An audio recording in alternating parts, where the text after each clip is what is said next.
ওম শান্তি। আজ 12ই জুন 2024 প্রাত মুরলি। বাবা আজ বলেছেন, মিষ্টি বাচ্চারা, বাবা সেই রথে আসেন যিনি সবার প্রথমে ভক্তি শুরু করেছিলেন, যিনি 1 নম্বর পূজ্য ছিলেন, তারপর পূজারী হয়েছেন। এই রহস্য সবাইকে স্পষ্ট করে শোনাও। আজকের মুরলির প্রশ্ন, বাবা তার ওয়ারিশ অর্থাৎ উত্তরাধিকারী বাচ্চাদেরকে কোন উত্তরাধিকার দিতে এসেছেন? উত্তর, বাবা হলেন সুখ, শান্তি, প্রেমের সাগর। সেই সমস্ত সম্পদ তিনি তোমাদের উইল করে দেন। তিনি এমন উইল করে দেন যে 21 জন্ম পর্যন্ত তোমরা তা ভোগ করতে থাকো। এই সম্পদ নষ্ট হতে পারে না।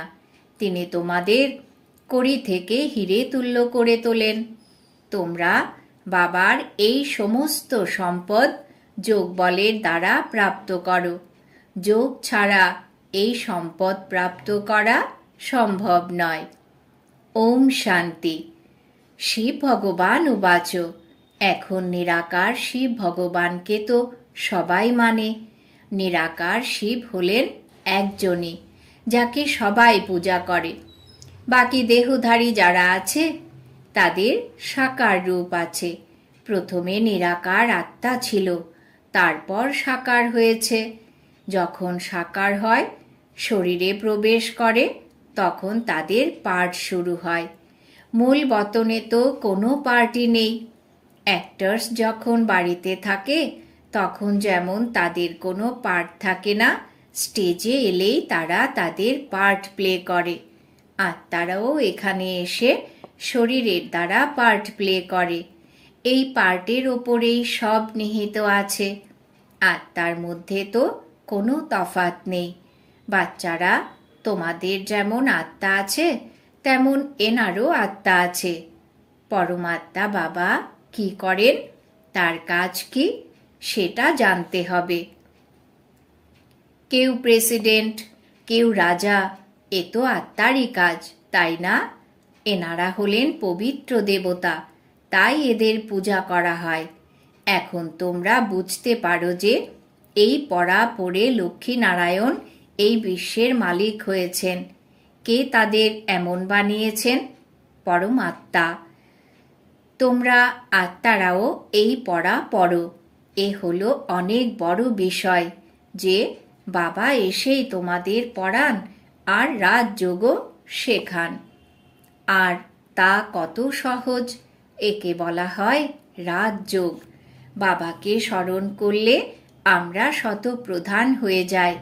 বাবা তো হলেনই শতপ্রধান। তার কত মহিমা করা হয়। ভক্তি মার্গে কত ফল, দুধ ইত্যাদি অর্পণ করা হয়। মানুষ কিছুই বোঝে না। দেবতাদের পূজা করে, শিবের মাথায় দুধ, ফুল ইত্যাদি অর্পণ করে। কিছুই জানে না দেবতারা রাজত্ব করেছিলেন। আচ্ছা, শিবের মাথায় কেন অর্পণ করা হয়? তিনি কি কর্তব্য করেছিলেন যে মানুষ এত তার পুজো করে? দেবতাদের কথা তবুও তো জানা আছে। তারা স্বর্গের মালিক ছিলেন। তাদের কে এমন বানিয়েছেন এও কেউ জানে না। শিবের পূজাও করে, কিন্তু খেয়ালই করে না যে ইনি ভগবান। ভগবানই দেবতাদের এমন বানিয়েছেন। মানুষ কত ভক্তি করে, কিন্তু সকলেই অজ্ঞানতার অন্ধকারেই থেকে যায়। তোমরাও শিবের পুজো করেছিলে। এখন তোমরা বুঝতে পারো, আগে কিছুই জানতে না।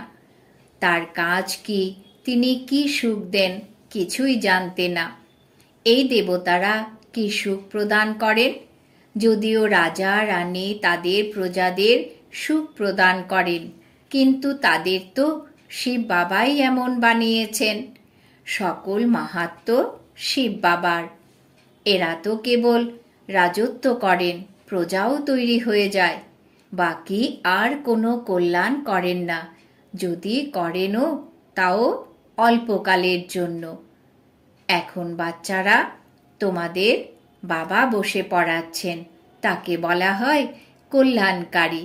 বাবা তার নিজের পরিচয় দেন, তোমরা আমার লিঙ্গের পূজা করো, তাকেই তোমরা পরমাত্মা বলে থাকো। পরম আত্মাই পরমাত্মা। কিন্তু এ কথা জানতে না যে ইনি কি বলেন। ব্যাস কেবল বলে দেয় যে তিনি সর্বব্যাপী, তিনি নাম রূপ থেকে পৃথক। এরপর তার উপর দুধ ইত্যাদি অর্পণ করা শোভা দেয় না। আকার আছে, তাই তো তার উপর অর্পণ করা হয়, তাই না? তাকে নিরাকার তো বলা যাবে না। তোমাদের সঙ্গে মানুষ অনেক তর্ক করে, বাবার সামনে গিয়েও তর্কই করবে, অকারণে মাথা খাবে, লাভ কিছুই নেই। বাচ্চারা, এ কথা বোঝানো তোমাদের কাজ। বাচ্চারা, তোমরা জানো যে বাবা আমাদের কত উঁচু বানিয়েছেন। এ হলো পড়া। বাবা টিচার হয়ে তোমাদের পড়ান। তোমরা মানুষ থেকে দেবতা হওয়ার জন্য পড়ছ। দেবী দেবতা থাকে সত্যযুগে, তারা কলিযুগে থাকে না। সেই রাম রাজ্যই নেই যেখানে পবিত্র থাকতে পারে। দেবী দেবতারা ছিলেন, তারপর তারা বাম মার্গে চলে যান। বাকি যেমন চিত্র দেখানো হয়েছে তেমন কিছু নয়। জগন্নাথের মন্দিরে তোমরা দেখবে কালো মূর্তি আছে। বাবা বলেন, মায়াকে জয় করো, জগজ্জিত হও। তো ওরা জগন্নাথ নাম রেখে দিয়েছে। ওপরে সব খারাপ চিত্র দেখানো হয়েছে। দেবতারা বাম মার্গে গিয়ে কালো হয়ে গিয়েছে, তাদেরও পূজা করতে থাকে। মানুষ তো কিছুই জানে না কবে আমরা পূজ্য ছিলাম। 84 জন্মের হিসেব কারোরই বুদ্ধিতে নেই। প্রথমে পূজ্য শতপ্রধান, তারপর 84 জন্ম নিতে নিতে তমপ্রধান পূজারী হয়ে গেছে। রঘুনাথ মন্দিরে কালো মূর্তি দেখানো হয়, তার অর্থ তো কিছুই বুঝতে পারে না। বাচ্চারা, বাবা এখন তোমাদের বসে বোঝান। জ্ঞান চিতায় বসে তোমরা সুন্দর হও, আর কাম চিতায় বসে কালো হয়ে যাও। দেবতারা বাম মার্গে গিয়ে বেকারি হয়ে গেলে তাদের নাম তো আর দেবতা রাখা যায় না। তোমরা বাম মার্গে গিয়ে কালো হয়ে গিয়েছ, এর নিদর্শন দেখানো হয়েছে। কৃষ্ণ কালো, রামও কালো, শিবকেও কালো বানিয়ে দিয়েছে। তোমরা জানো যে শিব বাবা তো কালো হনই না, তিনি তো হীরা। যিনি তোমাদেরকে হীরের তুল্য বানান, তিনি তো কখনো কালো হনই না। তাহলে তাকে কেন কালো বানিয়ে দিয়েছে? কেউ নিজে কালো হয়েছিল, সে বসে কালো বানিয়ে দিয়েছে। শিব বাবা বলেন, আমি কি দোষ করেছি যে আমাকে কালো বানিয়ে দিয়েছে? আমি তো আসি তোমাদের সব সময়ের জন্য সুন্দর বানাতে। আমি তো সর্বদাই সুন্দর। মানুষের এমন বুদ্ধি হয়ে গেছে যে কিছুই বুঝতে পারে না। শিব বাবা তো সকলকেই সুন্দর বানান। আমি তো চির সুন্দর মুসাফির। আমি কি করেছি যে আমাকে কালো বানিয়ে দিয়েছে? এখন আমি তোমাদের সুন্দর বানাবো উঁচু পদ প্রাপ্তির জন্য। এই উঁচু পদ কিভাবে পেতে হবে সে কথা তো বাবা বুঝিয়েছেন যে ফলো ফাদার। ইনি অর্থাৎ ব্রহ্মা বাবা যেমন সব কিছুই বাবাকে দিয়ে দিয়েছিলেন, বাবাকে দেখো যে কিভাবে তিনি সব দিয়ে দিয়েছেন। যদিও তিনি সাধারণ ছিলেন, না গরিব আর না বিরাট বিত্তশালী ছিলেন, বাবা এখনো বলেন যে তোমাদের খাওয়া দাওয়া মাঝামাঝি সাধারণ হওয়া উচিত, না অনেক উঁচু আর না নিচু। বাবাই এই সব শিক্ষা দেন। ইনিও তো দেখতে সাধারণই। বলে থাকে, কোথায় ভগবান দেখাও। আরে আত্মা তো বিন্দু, তাকে আবার দেখা যায় নাকি? এ তো তোমরাই জানো যে এই খালি চোখে আত্মার সাক্ষাৎকার হয় না। তোমরা বলো যে ভগবান যখন পড়ান তাহলে নিশ্চয় কোনো শরীরধারী হবেন। নিরাকার কিভাবে পড়াবেন? মানুষ তো কিছুই জানে না।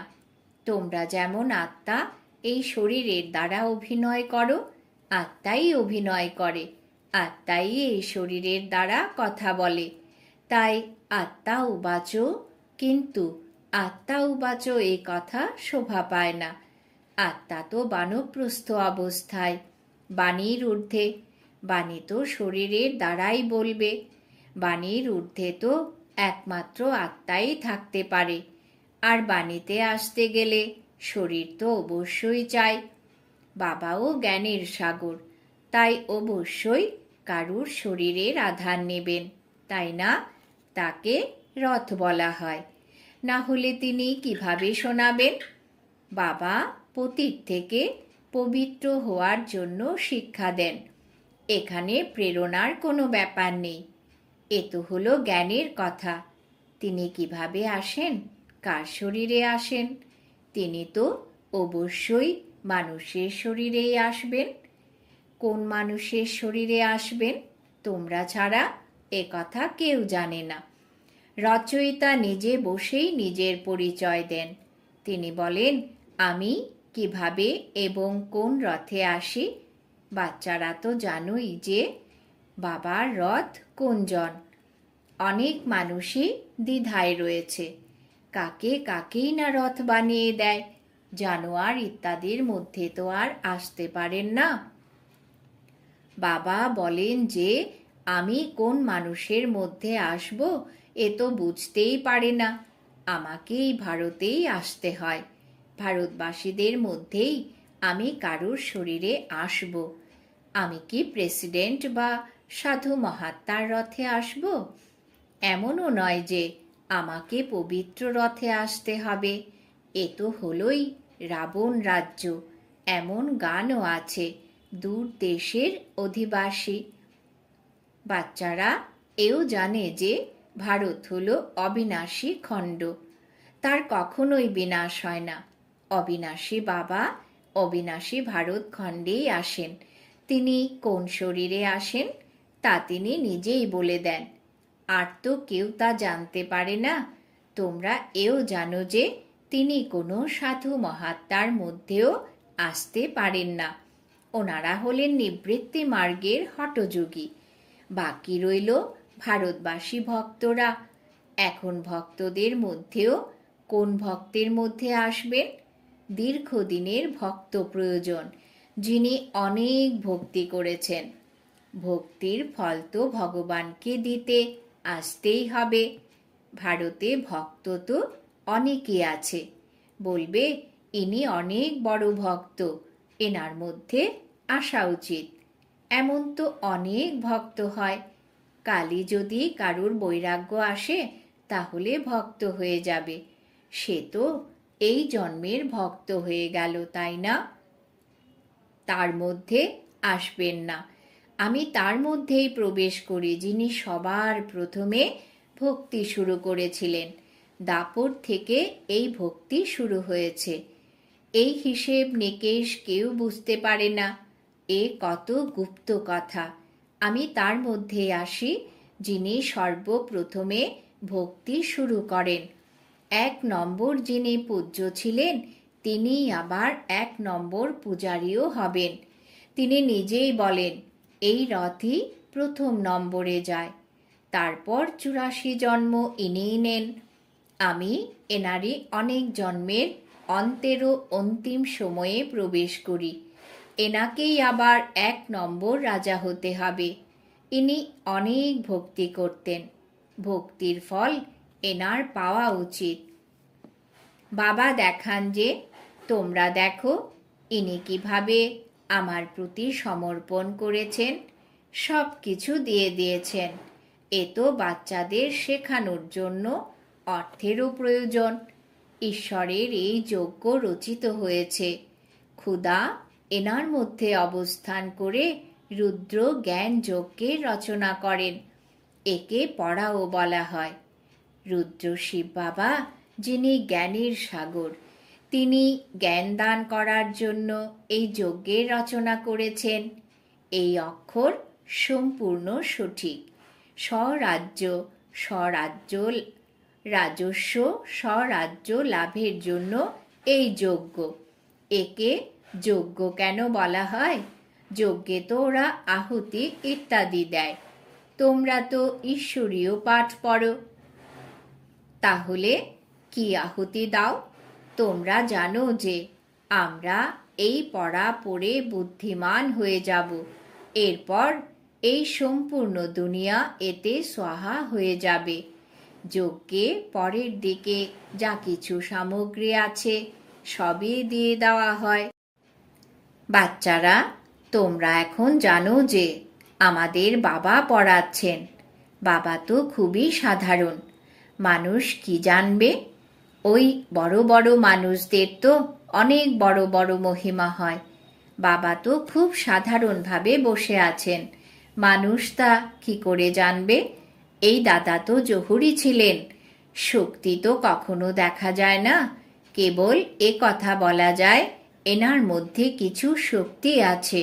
ব্যাস, এনে বুঝতেনই না যে এনার মধ্যে সর্বশক্তিমান বাবা আছেন, এনার মধ্যে শক্তি আছে। সেই শক্তি কোথা থেকে এলো? বাবা তো প্রবেশ করেছেন, তাই না? যা তার সম্পদ তা তিনি এমনি কেন দেবেন? তোমরা যোগবলের দ্বারা তা প্রাপ্ত করো। তিনি তো সর্বশক্তিমান আছেনই, তার শক্তি কোথাও চলে যায় না। পরমাত্মাকে কেন সর্বশক্তিমান বলা হয় এও কেউ জানে না। বাবা এসে সব কথা বুঝিয়ে বলেন। বাবা বলেন যে আমি যার মধ্যে প্রবেশ করি তার মধ্যে সম্পূর্ণ জং ধরেছিল, পুরানো দেশ, পুরানো শরীর, তার অনেক জন্মের অন্তে আমি তার মধ্যে প্রবেশ করি। যে জং ধরেছিল তা আর কেউ দূর করতে পারবে না। এই জং একমাত্র সদ্গুরুই দূর করেন, তিনি হলেন এভার পিওর। এ কথা তোমরা বুঝতে পারো। এই সব কথা বুদ্ধিতে বসানোর জন্যেও সময়ের প্রয়োজন। বাচ্চারা, বাবা তোমাদের সব কিছু উইল করে দেন। জ্ঞানের সাগর, শান্তির সাগর বাবা তার বাচ্চাদের সম্পূর্ণ উইল করে দেন। তিনি আসেনও এই পুরানো দুনিয়ায়, তিনি প্রবেশও তারই মধ্যে করেন, যিনি হিরে তুল্য ছিলেন, পরে করিতুল্য হয়েছিলেন। যদিও তিনি এই সময় কোটিপতি, কিন্তু তাও অল্পকালের জন্য, সবই শেষ হয়ে যাবে। তোমরাই পাউন্ড তুল্য মূল্যবান হবে। এখন তোমরাও স্টুডেন্ট, ইনিও স্টুডেন্ট, ইনিও তার অনেক জন্মের অন্তিমে আছেন। এনার উপরও জং লেগে আছে। যে খুব ভালোভাবে পড়ে তার মধ্যেও অনেক জং থাকে, সেই সবার থেকে বেশি পতিত হয়, তাকেই আবার পবিত্র হতে হয়। এই নাটক আগে থেকেই বানানো আছে। বাবা তো আসল কথাই বলেন। বাবাই হলেন সত্য, তিনি কখনোই উল্টো কথা বলেন না। এসব কথা মানুষ বুঝতে পারে না। তোমরা বাচ্চারা ছাড়া অন্য মানুষ কিভাবে জানতে পারবে? আচ্ছা, মিষ্টি মিষ্টি হারানিধি বাচ্চাদের প্রতি মাতা পিতা বাপ দাদার স্মরণের স্নেহ সুমন আর সুপ্রভাত। আত্মাদের পিতা তার আত্মারূপী বাচ্চাদেরকে জানাচ্ছে নমস্কার। আমরা আত্মারূপী বাচ্চারা আমাদের মাতা পিতা বাপ দাদাকে জানাই স্মরণের স্নেহ সুমন, সুপ্রভাত, নমস্কার। ধারণার জন্যে মুখ্য সার। 1 নম্বর, উচ্চ পদ লাভের জন্য সম্পূর্ণ ফলোফাদার করতে হবে। সব কিছু বাবাকে সমর্পণ করে ট্রাস্টি হয়ে রক্ষা করতে হবে। সম্পূর্ণ বলিহারি যেতে হবে। খাওয়া দাওয়া জীবনযাপন মাঝামাঝি সাধারণ রাখতে হবে, না অনেক উঁচু না অনেক নিচু। 2 নম্বর, বাবা যে সুখ শান্তি জ্ঞানের খাজানা তোমাদের উইল করেছেন তা অন্যদেরও দিতে হবে, কল্যাণকারী হতে হবে। বরদান। বাবা আজ বরদান দিয়েছেন পবিত্রতার গুহ্যতাকে জেনে সুখ শান্তি সম্পন্ন হওয়া মহান আত্মা ভব।